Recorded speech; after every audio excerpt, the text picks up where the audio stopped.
Graça e paz, eu sou o pastor Nelson, vou estar com você nesse curso de liderança e a minha matéria vai ser hermenêutica. Vamos orar. Senhor, em nome de Jesus, que a tua luz venha sobre nós, que tenhamos o entendimento da tua palavra, que a tua palavra seja revelada aos nossos corações, para que possamos andar na luz dela. Oramos em nome de Jesus. Amém. Glória a Deus. Bem, vamos lá. A palavra hermenêutica, ela deriva do nome Hermes, um deus grego que servia de mensageiro dos deuses, e ele trazia a sua mensagem para os afortunados, para os homens ricos, e trazia e interpretava. Algumas vezes também trazia para os desafortunados, para aqueles que eram mais pobres, obviamente. E a hermenêutica é a arte e a ciência de interpretar a Bíblia, ou de interpretação bíblica. E é muito importante nós percebermos essa interpretação bíblica à luz do Espírito, à luz daquilo que de fato Deus tem para nós. Então, é a ciência pelo qual nós percebemos normas ou regras, e elas podem ser classificadas dentro de um sistema ordenado. Então, essa ciência ela tem um sistema ordenado. E é também a arte. Por que arte? Porque ela comunica, é a comunicação, ou esta comunicação da palavra é flexível. A aplicação das regras, diferentemente, né, desse contexto, e de uma forma mecânica ou rígida, ela pode distorcer o sentido verdadeiro do texto. Então, às vezes, nós precisamos dessa comunicação flexível. Então portanto, esse ambiente da ciência e também da arte. A teoria hermenêutica, nós vamos dividi-la em dois grupos, a geral, a hermenêutica geral, e a especial. Vamos lá. A geral é o estudo das regras que regem as interpretações bíblicas. Então, essa é a geral. E a especial é o estudo das regras que se aplicam a parábolas, alegorias, símbolos e profecias. Ok? Então, a hermenêutica ela não pode ser olhada de uma maneira isolada, né? Um estudo bíblico isolado. Ela está relacionado ao cânon, à crítica textual, à crítica histórica, à exegese, à teologia sistemática e à teologia bíblica. Nós vamos tentar entender um pouco aqui de cada um desses pontos. Primeiro, o estudo do cânon. É o estudo que precede todas as demais áreas. Por quê? Porque o cânon faz a diferença entre os livros que trazem o selo dessa inspiração divina e os que não trazem. Então, através do cânon, nós vamos perceber os livros que têm o selo, né, do Espírito, da manifestação do Espírito, e os que não têm. Essencialmente, a fixação do cânon foi um processo histórico no qual o Espírito Santo guiou a igreja para o reconhecimento dos livros.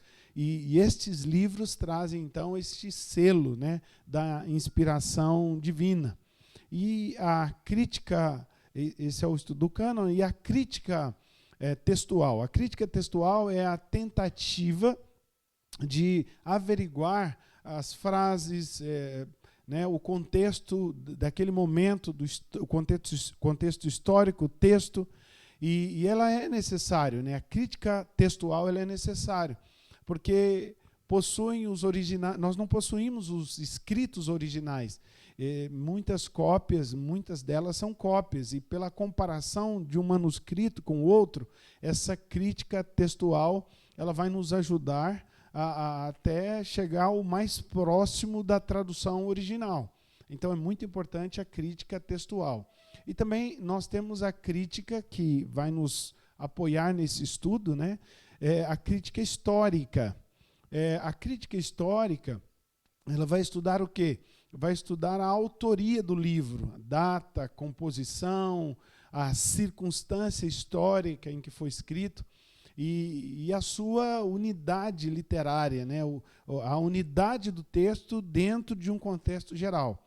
Então, é muito importante também a crítica histórica.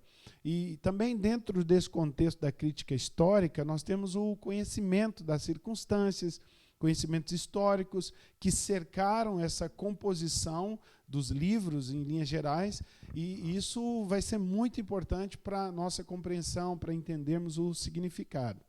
E também temos, no caso, a exegese. Exegese é a aplicação dos princípios da hermenêutica. E dessa maneira, quando você faz essa aplicação, você vai chegar num contexto ideal para que possamos compreender a palavra de Deus. Também temos a teologia bíblica, como nós falamos, né?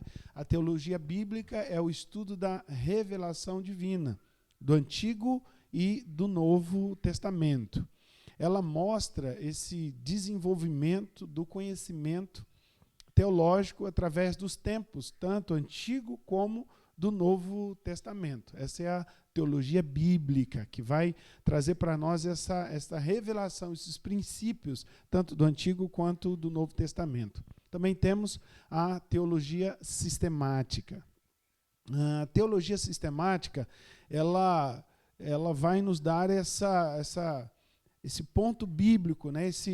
Ela vai contrastando com a teologia bíblica, vai andando ali em paralelo. A teologia sistemática, então, ela vai fazer o quê? Ela organiza os dados bíblicos de uma maneira mais lógica, ao invés de histórica. Então, quando você coloca essas duas teologias, tanto a sistemática quanto a bíblica, elas vão nos dar uma compreensão maior desse contexto da hermenêutica, do estudo dos princípios da palavra de Deus. Então, de um lado, nós temos a questão bíblica, fundamentos, valores, períodos, Antigo ou Novo Testamento. E do outro lado, nós temos essa questão sistemática, sistematizada, né? Vamos dizer assim, que você vai pegar aquela questão mais lógica, ao invés da histórica, como já falamos aqui.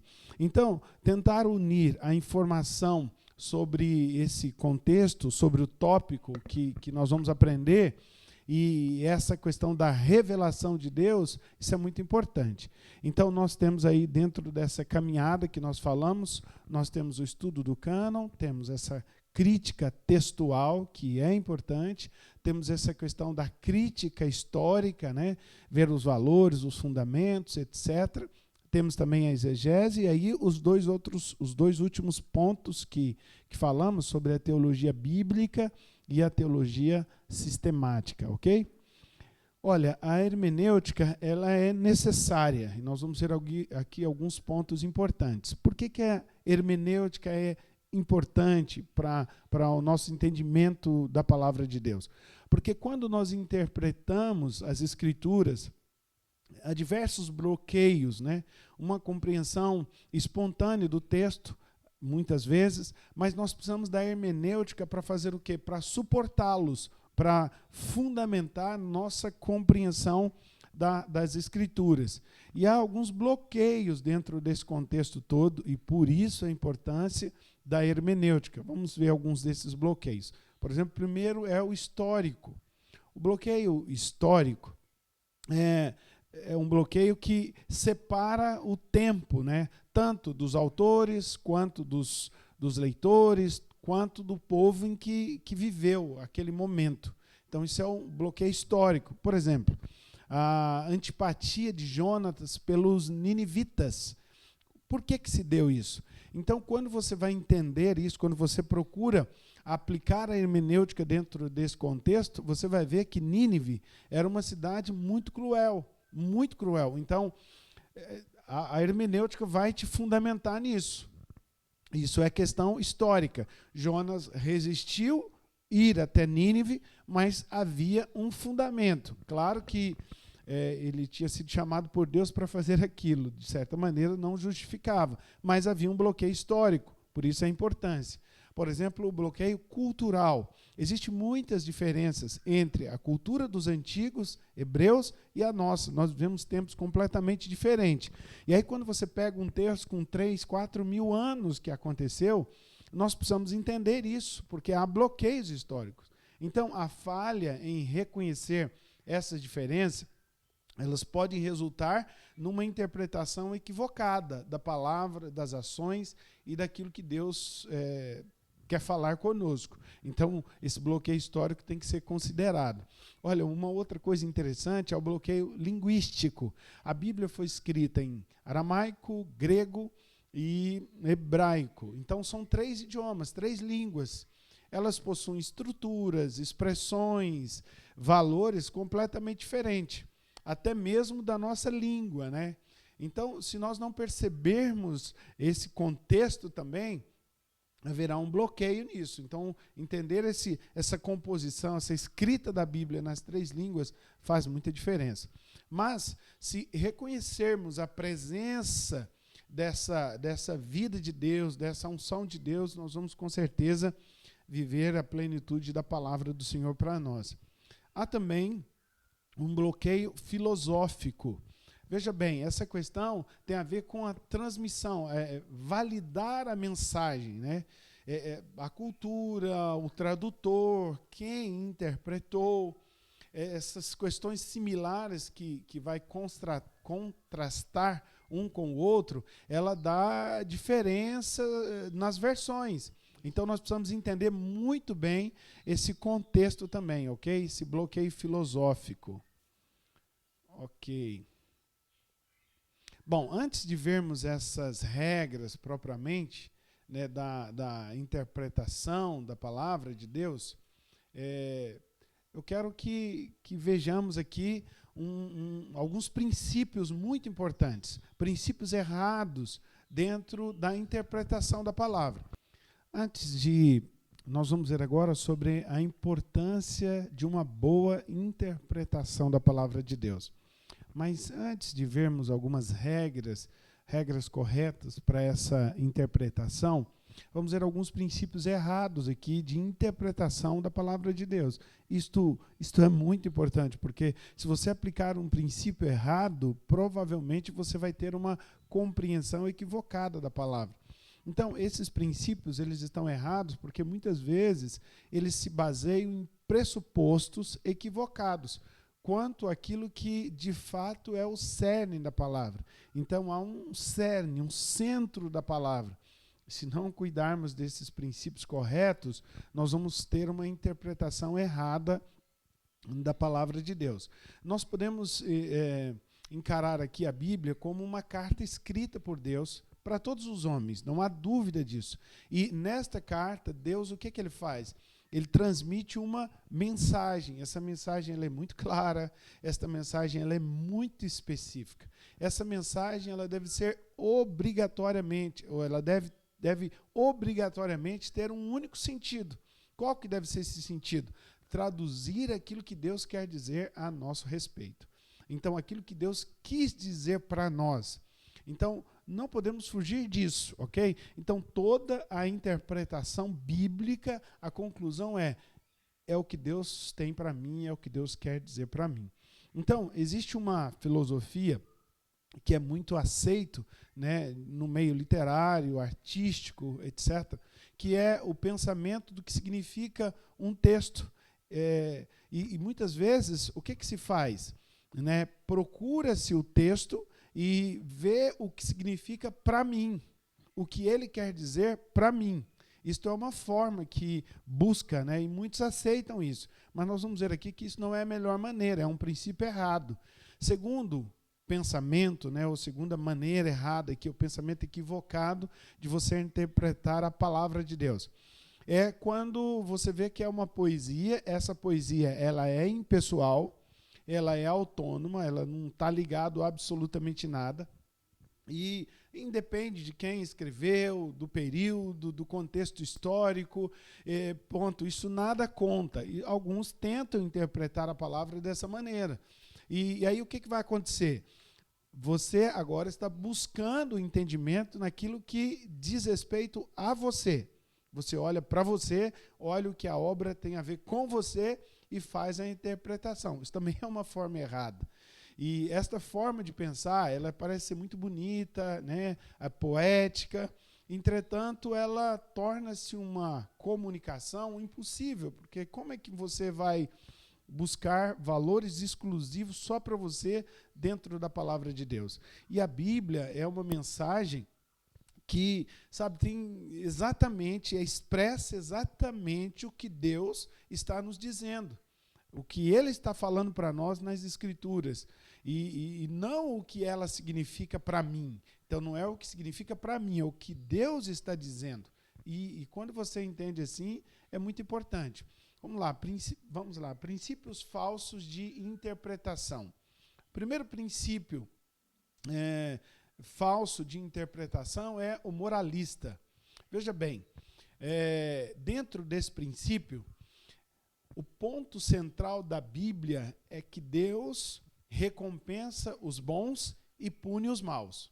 Tudo, sabe, na Bíblia, ela gira em torno do que o homem deve fazer. E isto é quem interpreta a palavra de Deus de uma forma moralista. Sempre o homem vai ser o centro. Ele sempre vai tentar buscar dar lições morais em função de interpretar os princípios da palavra de Deus. E aí, para você fundamentar um valor moral, o que você tem que fazer? Sempre trazer o homem para o centro e buscar aquilo que o homem está fazendo de errado, e não aquilo que Deus fez de bom para o homem. Veja bem, sabemos que a base de tudo é que Deus está no centro, né? Ele é o cerne de tudo aquilo que está escrito na palavra de Deus a nosso respeito, e não é o homem. Por isso, o moralista, ele sempre vai ver o homem como alguém insuficiente. As ações do homem sempre serão insuficientes para entender os valores de Deus. O segundo princípio aqui, falso, né, da interpretação da palavra. O primeiro, então, foi o moralista, o segundo é o individualista. O individualista é aquele que pensa que toda mensagem bíblica é para indivíduos. Ele não leva em conta a mensagem bíblica para a sociedade, para o mundo, ou não pensa as coisas de uma maneira global. Ele sempre olha de uma maneira individual. E não podemos interpretar a Bíblia dessa maneira. Os individualistas, o assunto principal da Bíblia, o que é? É a salvação individual. Tudo na palavra de Deus vai girar em torno de aceita Jesus como Senhor e Salvador. Glória a Deus por isso. De fato, isto é uma verdade. Mas a gente tem que entender que a salvação é apenas o quê? O início da nossa caminhada. A salvação é um tema importante na palavra, mas a salvação não é o único tema na palavra de Deus. Agora, os individualistas, eles sempre vão focar nisso. E aí, dessa maneira, o que acontece? Reduz a mensagem bíblica, ou o peso, a importância, o valor da mensagem bíblica. Uma mensagem de salvação individual, ela vai limitar muito toda a visão global de Deus para nós, para o ser humano, para todo ser humano.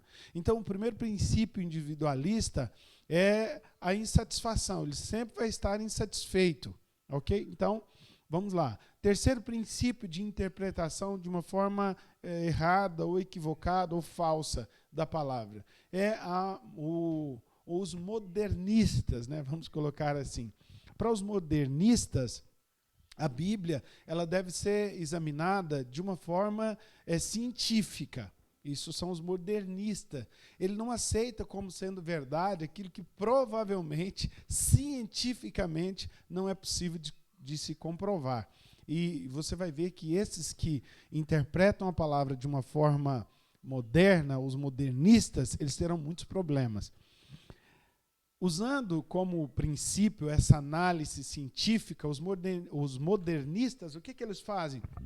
Eles rejeitam, por exemplo, os milagres de Jesus como sendo algo real. Muitos dos modernistas rejeitam até a ressurreição de Cristo, porque como, não é verdade? Alguém morto ao terceiro dia pode ressuscitar. Como alguém como Lázaro, dito pelas próprias irmãs, Senhor, já cheira mal, pode ressuscitar. O modernista nunca vai entender a palavra dessa maneira, porque ele não consegue viver a plenitude da fé. E nós também temos um outro ponto, né, dessa falsa interpretação da Bíblia pelos modernistas, que eles não conseguem se basear nos fatos bíblicos que justificam a nossa caminhada da fé. E esses fatos são claros para nós. Então, o intérprete modernista, ele nega, então, esses princípios, essa mensagem sobrenatural. Para ele, nunca é possível de acontecer. O quarto princípio de interpretação, dentro ainda dos princípios falsos, né, é a política. Essa interpretação política, ela é interpretada, né, de uma maneira assim, a palavra de Deus só vai tratar as coisas que diz respeito à política e as coisas que têm a ver com a questão social. Sempre o homem vai ser o centro da coisa. Tudo para o bem-estar do homem. Sempre uma coisa pontual, momentânea e que para nós é passageiro, né? Então, essa questão política, ela até faz parte da Bíblia, mas ela não deve conduzir a nossa maneira de interpretar a palavra e vivê-la. Dentro desse contexto, há um princípio que muitos entendem que a Bíblia ela é uma revolução. Ela é uma revolução no que diz respeito o quê? A esse modo de se viver político e social. Mas tem muito mais, né? Nós sabemos disso. Outros enxergam o contrário. O que eles fazem? Consideram a diferença entre o pobre e o rico, que uns são destinados por Deus para a pobreza, outros são destinados por Deus para a riqueza. É quem interpreta a palavra de uma maneira política, ou entra por esse campo político. Dentro ainda desta visão, outros afirmam que a Bíblia ela não trata de uma forma política e, ao mesmo tempo, eles acham que a palavra trata só de uma maneira religiosa. Né? Nós temos que buscar sempre o equilíbrio dentro dos princípios e daquilo que Deus deixou para nós. Então, cada um ele vai enxergar as Escrituras como meio que possa justificar ou provar os seus pensamentos, seja revolucionário, conservador, etc. E o que ele vai sempre fazer? Sempre forçar uma interpretação da palavra, para justificar o que ele pensa, a questão cultural dele, a maneira como ele foi forjado, etc.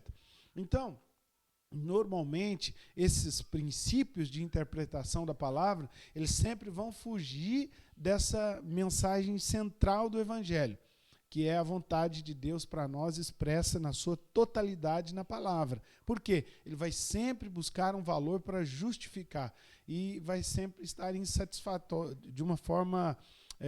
vivendo a vida de uma forma insatisfatória, nunca vai experimentar a sua plenitude. Quinto princípio de interpretação doutrinário.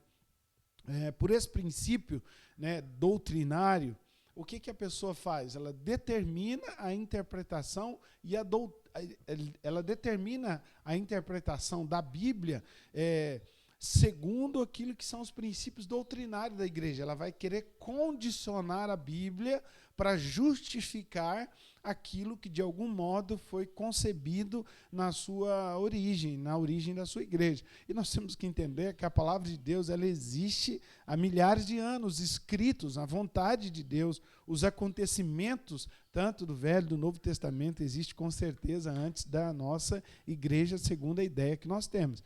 Então, nós não podemos limitar, ok? A doutrina é provada pelo texto. Isso deve ser um processo normal. Então, toda doutrina da igreja, ela tem que ser provada pelo texto da palavra de Deus.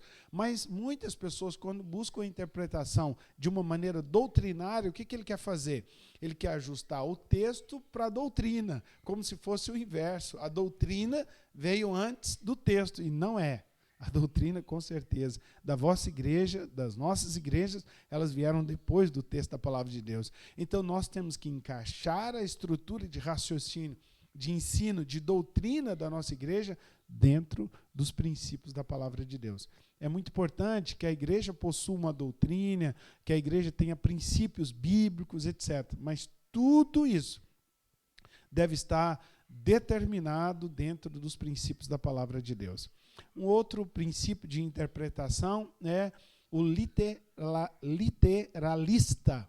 Esse princípio interessante, ele vai interpretar a Bíblia sempre de uma forma literal, é o literalista, né? Ele vai pegar o texto e vai querer aplicar de uma maneira literal. Sem dúvida, alguns princípios eles são bastante atrativos, né? Mas oferece muitos perigos quando você vai pegar a palavra e vai aplicar de uma maneira literal. Eu diria que isto é insuficiente para você aplicar todos os princípios da palavra de Deus. Qual que é o problema do literalista? Porque a interpretação, ela em algumas partes, ela não pode ser feita de uma forma literal. Porque se você fizer assim, você vai mudar o tempo de aplicação desses princípios e desses valores. Como é que nós vamos fazer? Porque nós estamos hoje, há muitos anos depois que foi aplicado os valores daquele texto, e nós temos que interpretar da maneira que a palavra de Deus nos diz nos nossos tempos, nos nossos dias. Então, nessa interpretação do literalista, todos os mandamentos estão valendo até hoje. Mas, veja bem, será que todos os mandamentos? Olha, eu quero ler aqui alguns versículos com você. Em especial, nós vamos lá para o livro de Deuteronômio, capítulo 28. Então, olha o perigo do literalista, né, daquele que quer pegar o texto e aplicá-lo. Vamos lá, Deuteronômio 28, a partir do versículo 18. Olha o que diz. Aliás, vamos até voltar um pouco. A partir do versículo 15. Será, porém, que se alguém não der os ouvidos à voz do Senhor teu Deus, não cuidando em cumprir, não é alguns, aqui está escrito todos os seus mandamentos, todos os seus estatutos, que hoje te ordeno, quando? Naquele tempo. Então virão estas maldições sobre ti e te alcançarão. O contrário de não guardar os princípios e valores é estar debaixo do que? De maldição. Aí ele diz, maldito serás tu na cidade e maldito serás no campo. Maldito o teu cesto e a tua amassadeira. Maldito o fruto do ventre, o fruto da terra e as crias das tuas vacas e das tuas ovelhas. Maldito serás ao entrares e maldito serás ao saíres. Olha que coisa complicada. Olha só, maldito serás ao entrares e ao saíres, né? Nós já lemos isso. E o Senhor mandará sobre ti a maldição, a confusão e a ameaça em tudo quanto empreenderes, até que sejas destruídos repentinamente, pereças por causa da sua maldade e das tuas obras, com que me abandonastes. O Senhor fará que a pestilência te pegue a ti, até que consuma a terra e que possas, até que consuma a terra e que passas para possuí-la. Como que você vai aplicar de uma maneira literal o que está escrito aqui? Porque se formos aplicar assim, quem de nós iria estar vivo até os dias de hoje? Porque a palavra diz que não há um justo sequer. Ok? Então, não dá para você fazer uma interpretação da palavra de Deus de uma forma literal. Você precisa entender, contextualizar, aplicar os princípios que a gente está compartilhando aqui.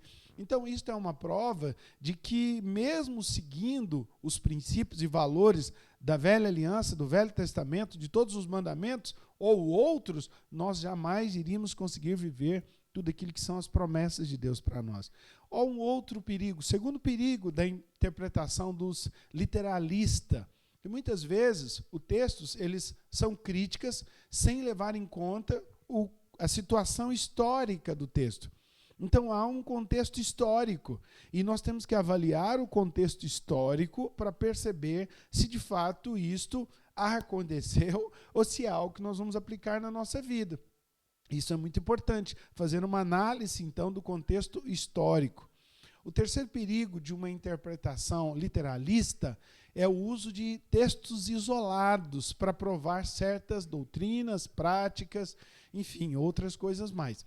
Por exemplo, se você enfatizar a doutrina da justificação pela fé só com base em Romanos 2:28, nós vamos ter um problema. Olha só o que diz a palavra. Romanos 2, 28. Romanos 2, 28. Diz assim, Romanos 3, perdão. Concluímos, pois, que o homem é justificado pela fé, independentemente das obras da lei. Então, se você pegar só esse texto e for aplicar de uma maneira literal, nós vamos ter problemas. Sabe por quê? Olha o que diz a palavra no livro de Tiago, capítulo 2, Tiago 2, 24. Verificais que uma pessoa é justificada por obras e não somente pela fé. E não por fé somente. Percebe? Então não dá para você aplicar de uma forma literária. Você vai pegar um texto e vai correr um sério perigo de interpretar de uma maneira errada. O quarto perigo é usar os textos visando alvos completamente diferentes do alvo do contexto ou do texto em si. Então você pega aquele texto, né, ou os textos da Bíblia e vai interpretar de uma maneira completamente diferente aquilo que Deus realmente queria dizer. Vamos lá. Com bons motivos, considera-se nas igrejas, né, de um modo geral, o costume de fumar, de não fumar, né? Pronto, fumar prejudica, etc, etc. Aí nós temos um texto na palavra de Deus, e eu quero ler com você, no livro de Isaías, capítulo 55, só para a gente ver aqui dentro dessa situação, Isaías, capítulo 55, versículo 2. Olha, por que gastais o dinheiro naquilo que não é pão, e o vosso suor naquilo que não satisfaz? Ouvi-me atentamente, comei o que é bom, e vos deleitareis com finos manjares. Mas esse texto aqui, ele está falando do quê? Ele está falando da graça que é oferecido gratuitamente. No versículo 1 diz, a todos vós, os que tendes sede, vinde às águas. A vós, os que não tendes dinheiro, vinde, comprai e comei. Sim, vinde e comprai, sem dinheiro, sem preço, vinho e leite. Então, é um texto que está falando do quê? Da graça de Deus. Mas muitas vezes nós usamos para justificar que não é bom fumar. Percebe a importância de percebermos os princípios corretos da palavra? Então, existem muitos princípios errados na interpretação das Escrituras. E vamos tentar entender aqui, ou já falamos disso, né? Os moralistas, os individualistas, os modernistas, político, doutrinário e os literalistas. São princípios que se aplicam, mas que não são convenientes. Bom, dentro disso nós encerramos a nossa primeira aula e eu espero que você tenha sido abençoado.